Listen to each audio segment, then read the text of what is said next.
شیر دیکھ رہا ہے۔ جم کاربیٹ ایک انگریز تھا۔ وہ 1907 میں ہندوستان آیا۔ اس کو معلوم ہوا کہ کمایوں یوپی کے جنگلوں میں بہت سے مردم خور شیر ہیں۔ وہ اپنی رائفل لے کر کمایوں کے جنگل میں پہنچ گیا۔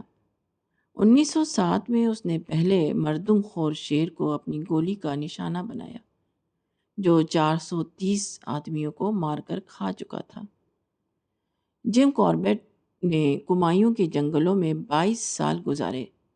اس نے اپنی جان کو خطرے میں ڈال کر 1 درجن سے زیادہ مردم خور شیروں کو ہلاک کیا۔ اس جان جوکھم کام کا واحد انعام جم کاربیٹ کی یہ روحانی تسکین تھی کہ وہ زمین کے ایک چھوٹے سے حصے کو اس قابل بنائے کہ ایک لڑکی محفوظ طور پر وہاں چل سکے۔ Satisfaction at having made a small portion of the earth safe for a girl to walk on. Gym Corbett نے اپنی کتاب کمایوں کے مردم خور شیر مین ایٹرز آف کمایوں میں اپنے ان تجربات کو تفصیل کے ساتھ بیان کیا ہے، جو مردم خور شیروں کا مقابلہ کرتے ہوئے اسے پیش آئے۔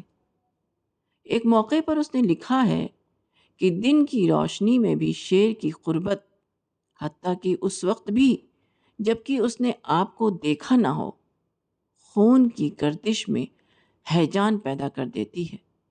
پھر جب شیر ایک عام شیر نہ ہو بلکہ وہ مردم خور شیر ہو، تاریک رات کے 10 بجے ہوں اور آپ جانتے ہوں کہ مردم خور شیر آپ کو دیکھ رہا ہے، اس وقت خون کی گردش ایک طوفان کی صورت اختیار کر لیتی ہے۔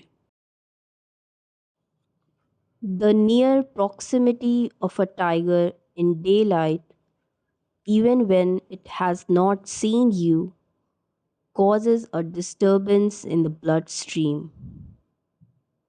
When the tiger is not an ordinary one, however, but a man-eater, and the time is 10 o'clock on a dark night, and you know the man-eater is watching you, the disturbance in the blood becomes a storm.